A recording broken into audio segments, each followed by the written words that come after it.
Oh, yeah? Yeah. Oh, you betcha, yeah. If it's made in Minnesota, who's making it and how? Yeah, you got that right. It's the Makers of Minnesota, focusing on the products and services uniquely made in Minnesota, and conversations with the makers, entrepreneurs, and innovators in Minnesota about how they conceived of their products and how they brought them to market.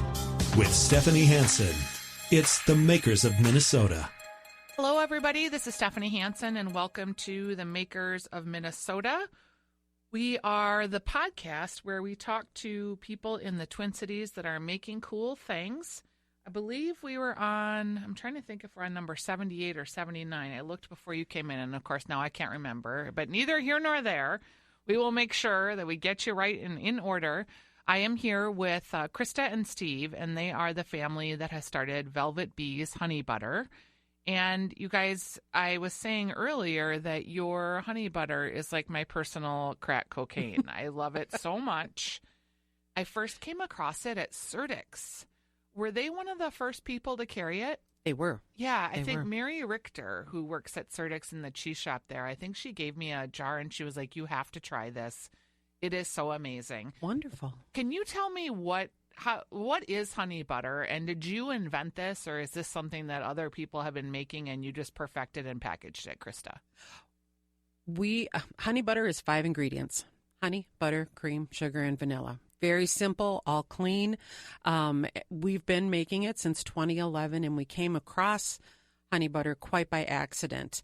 My mom was making it for family and friends, but it didn't originate with our family. It it was found in an old church cookbook. I was just going to say, church cookbook. Cookbook up in way northern Minnesota. One of my aunts found it, and my mom's the oldest of 10, and the daughters, the sisters and sister-in-laws get together, and they do all these fabulous cookings and coming up with great things for the family. So it's been around for a long time, but it didn't originate with us. But my mom was selling it to friends and to curves for women. And the women would go on their route, on their circuit, and they'd walk by and they'd dip a pretzel into the honey butter. Okay. So we had a ready-made audience when we took over. My mom thought, she said to us, I think this can be something great. So we took it on. We were unemployed. We had just relocated back to Minnesota. And Minnesota's economy wasn't as great as I thought. We were coming from New Mexico. Sure. And we started making it. We got the licensing through the Department of Agriculture. We found a commercial kitchen. And our first event was a farmer's market in Victoria, Minnesota. We sold 17 jars, and we thought, woohoo, we made it. And so Steve is here as well. Mm-hmm. Steve, you guys are married, I'm assuming. We are. Okay, sorry, I probably shouldn't assume, but I'm here. Yeah, I did. yeah, we Glad are. you're married. So, Steve, you moved here from New Mexico in 2011 and started this.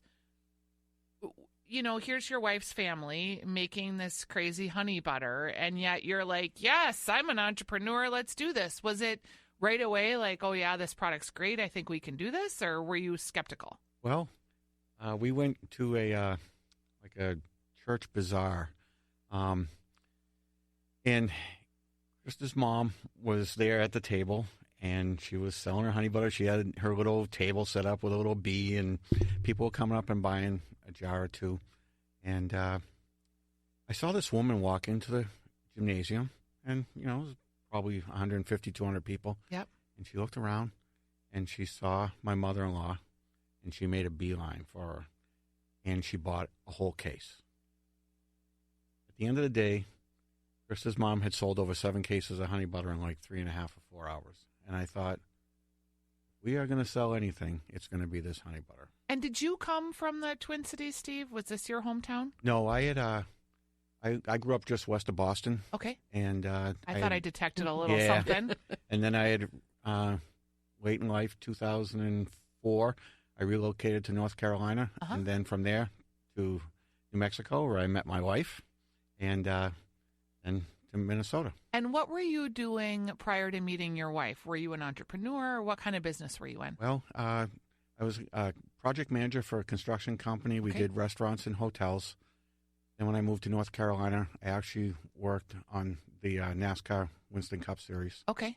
And then back to construction and project management when the economy really crashed in 2008, and I moved to Albuquerque.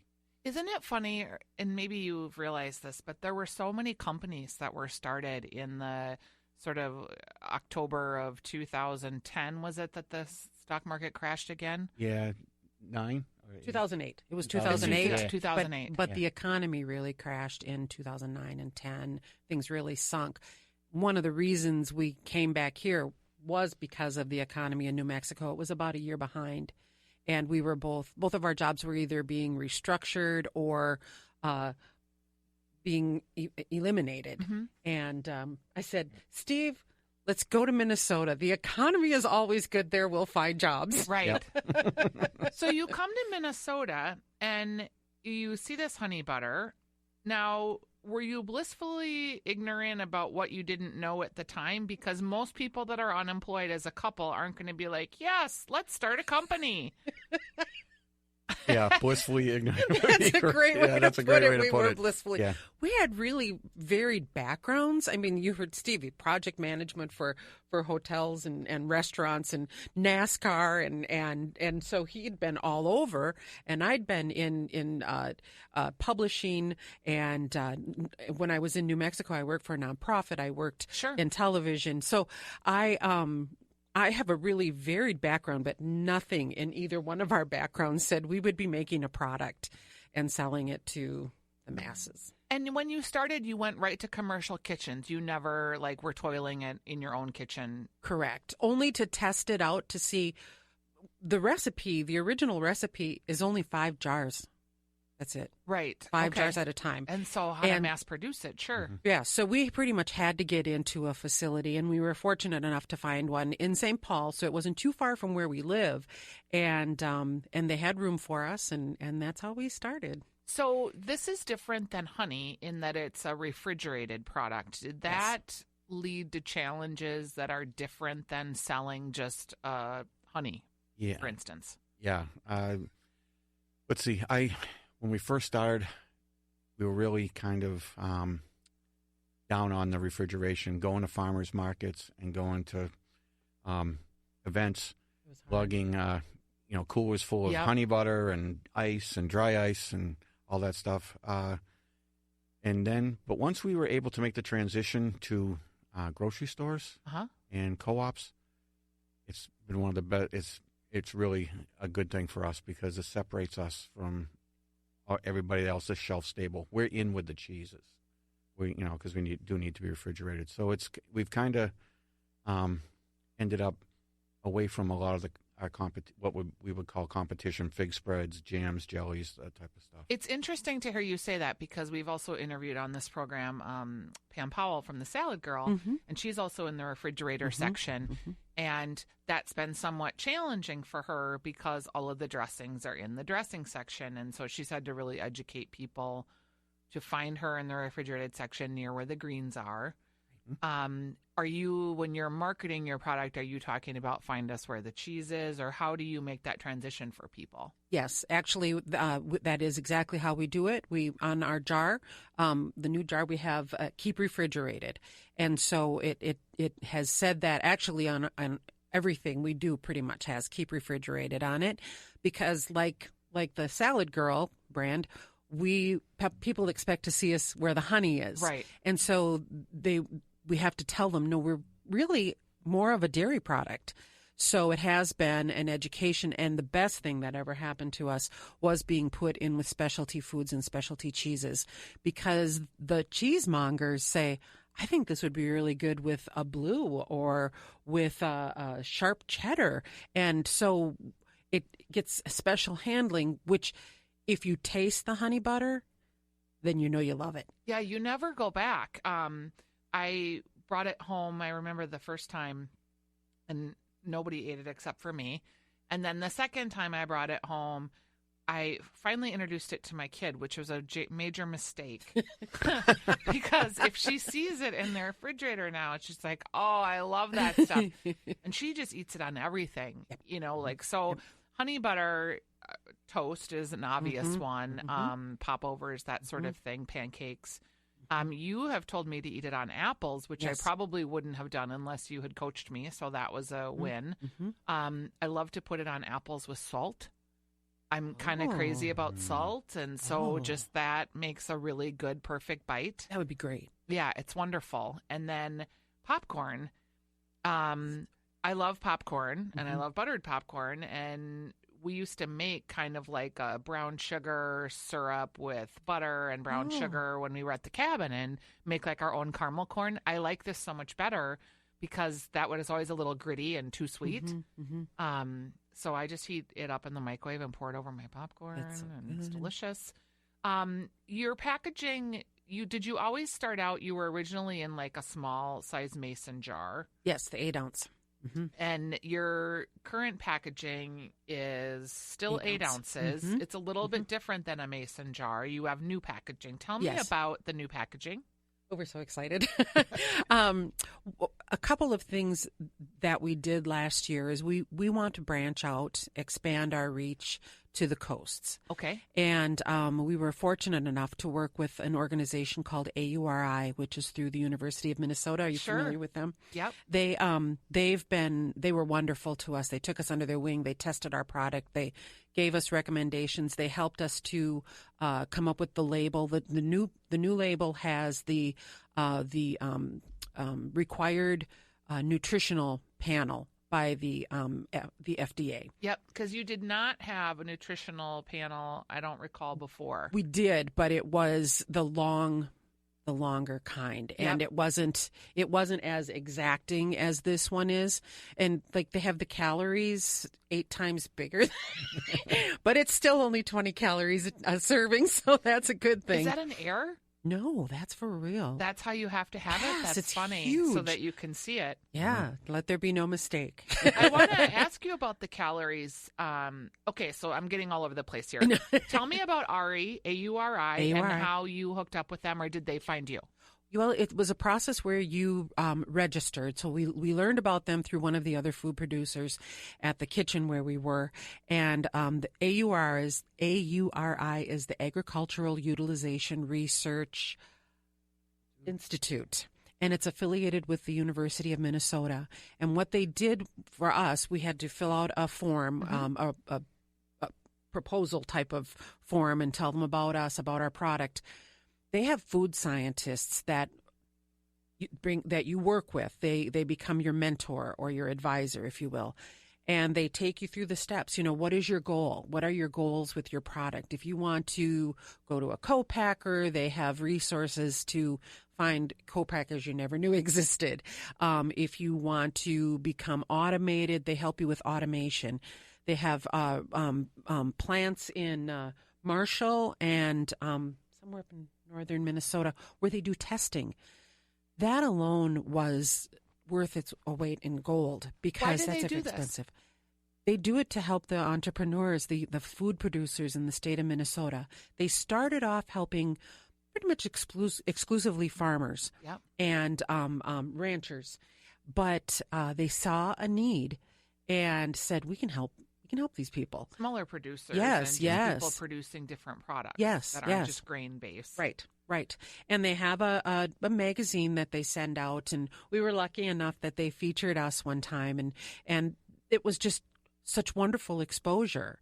And that, I think, is one of the reasons that we were able to, branch out even further into the Midwest. When I was looking at your website, I was impressed, velvetbeeshoneybutter.com. I was impressed with how many locations you can buy your product.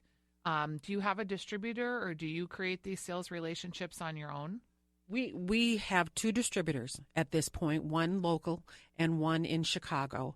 And we're working on developing another relationship that will take us out east and hopefully eventually west. But right now, you've got to do these things in small steps, because for us, it's just the 2 of us that Sure. have been making the honey butter.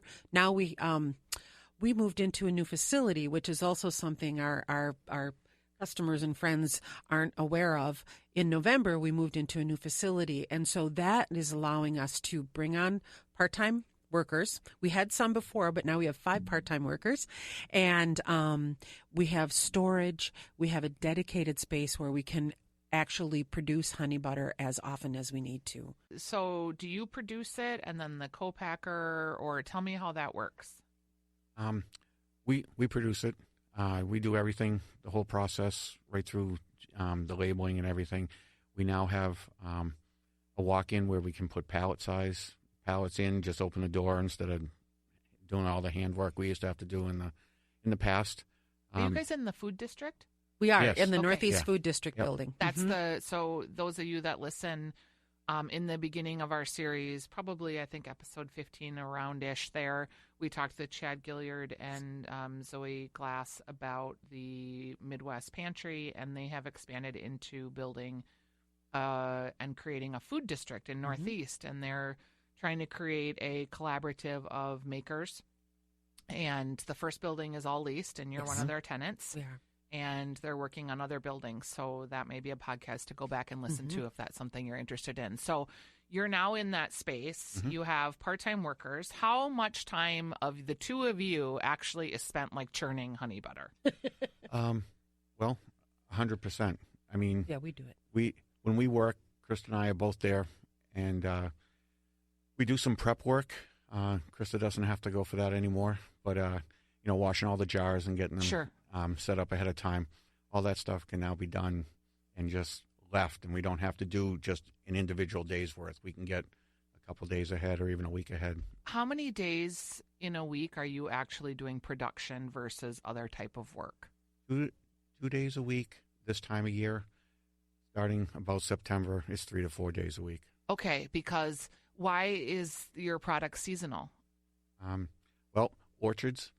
We're very big in 3 or 4 orchards here in Minnesota. We're looking to expand that a little bit more. Okay, so as is well. it a natural? Do they orchard, meaning they sell these apples and Yes. then they sell the honey butter? Mhm. Got it. Yes. Okay. And then the Christmas time and holiday season, it's a natural. Some of the ways I tell people when we do demos to enjoy honey butter, butternut squash. Oh my gosh, I would have never thought yeah. of that. I hate you good. right now. Yeah, I know. Because I love butternut squash so That's really much, good. and I can totally see doing this. Sweet Or, potatoes. Yeah, Sweet potatoes. Oh, over carrots, easy candy carrots. yep. Put a teaspoon in, let it melt, and then oatmeal. Okay. So, in pushing that whole Thanksgiving, Christmas thing and Yeah. running some specials, it makes a great hostess gift gift. as well. It's a nice You gift. know, it really does. How much is your 8-ounce jar now? Generally, because I know varies. you are. Yeah, Right around $8.99. $8.99 to $9.99. $9.99. Yep. Yeah. Some Okay. areas and like smaller cheese shops, it might run a little bit higher there. But the markets around here, the Kowalski's, Lenz Byerly's, Whole Foods, they tend to run under 10. Okay. It is really, it's amazing, by the way. Thank you. I want to ask you about updating and changing your packaging. So, and I'm going to ask you some more like specific questions about things, okay? So, when you had no jobs and you were here and you see this recipe and you're like, we can do this and we can sell this at farmers markets and at fairs. Did you like at that point go, we're going to invest, whatever the amount is, $5,000 in this. And if we can't make it go, then we'll do something else. Or how did you have that conversation? Well, I don't think it was an option for yeah, us. it we really. did. We had about $10,000 when we moved back here. Yep. That was my savings, and we said, "All right, let's see what we're going to do." And we started making the honey butter. We're very frugal people anyway, but we were super frugal, and we did everything. We made the labels.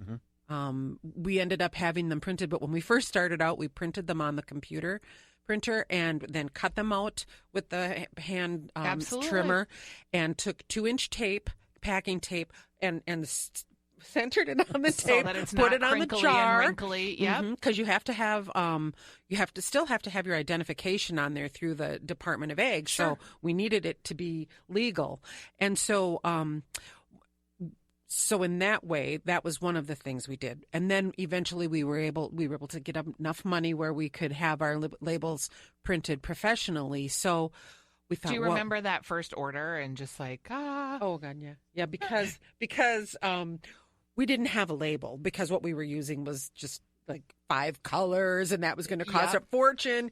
So I said, okay, just give me some time. So I sat down at the computer and I went into Paint.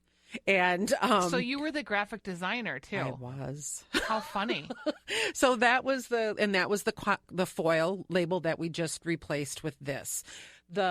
We knew that we had to get this honey butter into people's mouths.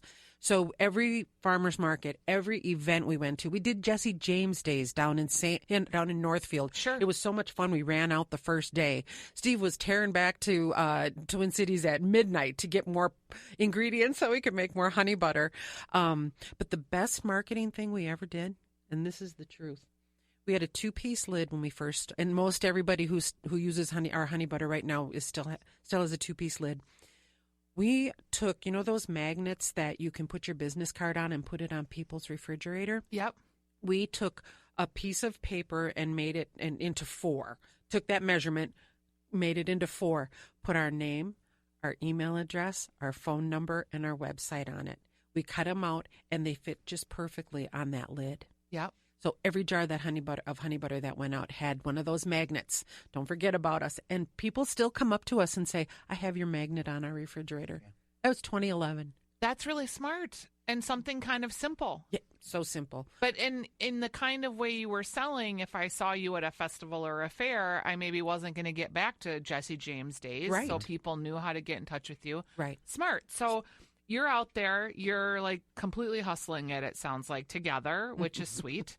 You're going to these festivals, you're going to these events. Now you're bootstrapping it, you're paying for as you go. Mm-hmm. Do you remember like your first big expense where you were both really just like, oh, this is scary? Yeah. They're conferring. No, that was, yeah. Okay. Actually, it was an apple orchard that called with the big order, remember? We didn't have enough money. Okay. Oh, it was. Okay. Well, our first wholesale order was actually the first year we were in operation. Okay. We thought, okay, what kind of events should we do? Well, one of our goals was the state fair, and we knew we just couldn't go in blind. We knew we couldn't get in probably unless we knew someone. So we did the Washington County Fair. It was just really not a fun experience. It was so hot. But the best thing that happened was on the last day, one of the volunteers for the fair came up to us and said, can I take a jar of your honey butter? I tried it last night, and I'd like to share it with my other boss. And we said, sure. And so we gave her a jar, and she said, I work at Amit's Apple Farm, and I think this would be great. And she got in touch with us later and said, Chris Amit loved it. And so he got in touch with us, or we got in touch with him, and Amit's Apple Farm was the first wholesale order we had. And so they called and placed the order. Was it 10? Yeah, I think it was 5 or 10. 5 or 10 cases, and we looked at each other and said, oh my God, we don't have that much honey butter. So we had to borrow some money to buy the your ingredients. Can't be cheap. No. Cream. And tell me about Butter. the butter. Mm-hmm. Tell me about the bees. Where do you get your honey, or do you have a relationship with someone? Because bees are important. Yes. Well, we used local honey when we first started out the first couple of years. We were friends and business partners with a couple honey beekeepers. Yeah. Out Chaska, out Westway. Mm-hmm. Yep. And then we just couldn't get the consistency. What is in Chaska isn't what's in Egan. And that's what's kind of interesting. I learned about honey a lot from Bolton Bees, and there's terroir of honey based on where the bees are pollinating and where they're getting their food. So each honey region tastes a little bit different. Right. Mm-hmm. So we decide on a Clover honey, and we go through True Source, which is a certification process for anybody that wants to have their honey rated through True Source. Okay. And back in, I think it was 2010, there was a huge honey scandal where China was bringing honey into this country through European countries. Yep. They were adding, corn syrup and all sorts of things to it. So True Source kind of blossomed out of that whole ordeal. So we just make sure that we get the True Source clover honey, and we know that it's 100% true honey, and it's consistent, and that's what we love the most about it. Do people assume that you're like beekeepers or that you have bees in your backyard? They do. And honestly, when we first started, that was kind of our thought. Hey, it would be great. We will be honey butter makers, but we'll also be beekeepers. So Steve took the course at the University of Minnesota, the Bee Lab, and it was terrific. It was awesome, but we realized pretty fast there was no way we could do both. Well, we live in the city limits of Maplewood, and I think that was not something that was allowed. So it would have been fun. And it's very labor intensive at certain times of the year. Beekeeping is super intensive at certain bees times. are, I mean, not to sound like a dope, but they're animals. They're bugs. They need things. They need water, consistency. It's just like keeping cows or pigs or whatever else. There's work. They don't just come into your yard and make living flowers creatures. and colony diseases and collapse and all kinds of things happen. It's been rough. It's been rough for the bees and the beekeepers as well. So we have a lot of respect for them. Yeah, they do a great job. So you guys are out there. You have new packaging. When you were you're talking with Ari, and they're saying you really, in order to expand to these other states, you're going to need some different packaging, some different labeling. Did they tell you how much that was going to be? Like, did you have they said, I don't even know how much it would be. Is it $2,000, $20,000 to change your packaging? And it's actually more than that. We worked with a local design firm. And so to come up with the concept, because we didn't just want a label, we wanted a brand. So this is a rebranding that we're going through, and eventually, still for us, we need to do it in segments. We needed to get the jar out there. We wanted to go with the single piece lid, and that is something that AURI suggested to us. That one of the issues that small producers will find that, especially with the two-piece, and this just blows our mind that people would do this, people do go in, and some people, and they will tamper with your food. Which is like when they say two-piece lid, like how a mason jar has the top. And so then the thing that sort of set you apart in the beginning with the magnet is something you had to abandon with the new packaging. Right. Well, then we went to a circle. It was a white circle, and you will smile to know that Steve cut every one of those by hand. I know exactly that white circle that you're talking about. Every single one. We looked for like a die like a punch. They were just a little bit too small for that. It was Which is kind of funny because you were using a fairly standard sized jar. Yeah. Right. That's funny, Steve. That's your next business is to make a punch for that. Right. Exactly. It's a little over 2 5/8. Yeah. So it's not 2 1/2 wouldn't work, and 2 3/4 wouldn't work. So the things we've learned. Yeah. So we've worn out a pair of scissors. He did, but they're going into the memory box. Yeah. Sure. We have a memory box. So, but AURI is the organization that said you should look into the tamper evident seal. So how did you find the designer that created your packaging for you? Who did you end up using? We use Peter Hill Design, and they're in Minneapolis. It is actually an interesting way that all came to be. Peter Hill was a classmate of my younger sisters at Johnson High School. Okay. And he was a designer and started this firm. I believe it was about 10 years ago. He passed away from leukemia or some horrible disease. But his business partner, Megan Junius, who is the head of Peter Hill Design, kept it going. And she kept his name on the company.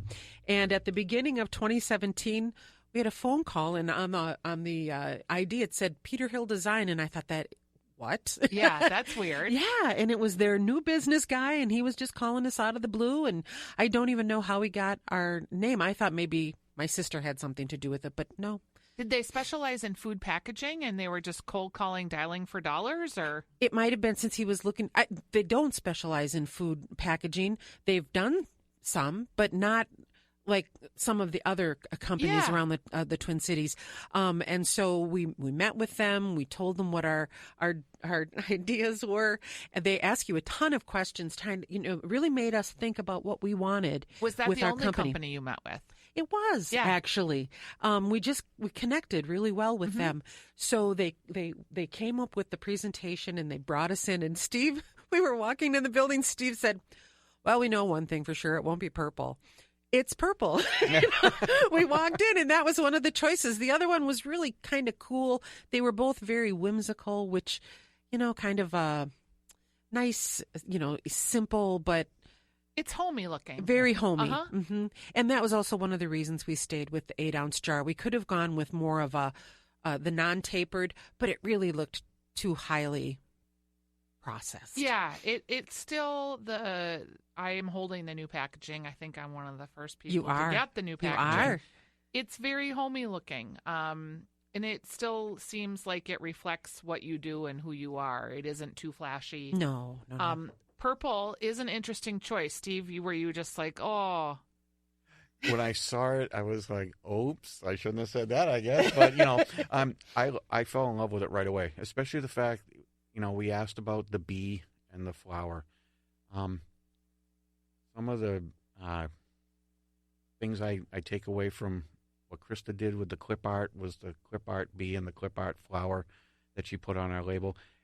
I've had 4 and 5-year-old children come up and say, "Look, Daddy, it's the bee," and there's a connection there. and the bee and the flower are still here, but Mhm. they're in a kind of muted way. Yes. Which makes it a little bit more sophisticated, I think. So that's really interesting, and being able to keep that. When you say that the branding comes in phases, Mhm. is it because of the cost? So like you pay X amount to get this part, and then what's the next pieces that would be coming if someone's listening and they're going through a rebranding? It's a wonderful opportunity for an entrepreneur or a business owner, however you identify yourself, to really think through it. Again, we've worked in companies. We've never had our own company. And so we've really had to give this a lot of thought. What Peter Hill Design has been doing with us is we laid it all out in the presentation. We can start here with just your label. This is what we can do for a website. This is what we can do for table materials at events and such. These can be handouts, all the way up to some of our dreams for our product include, can I tell her, flavors. Oh, I was wondering about that.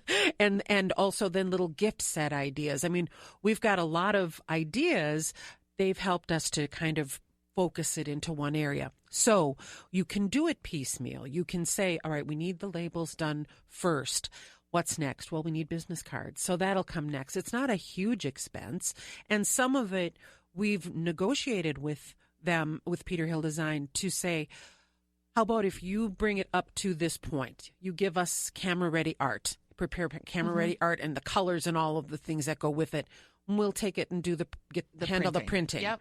And what you find, especially when you get to a certain point in your business, and I'm sure you've learned this long ago, you can't do everything. Yeah. So when you're still making the product and you're still handling every detail, just the two of us, it's really been a challenge. And so also letting go of some of those things that you held so strongly, like the old label was, I made that, and it was kind of really an emotional piece for me. So to let go of some of these control issues. At some point, so you guys you talk about letting go, and you're very hands-on. So you're producing the product 2 days a week.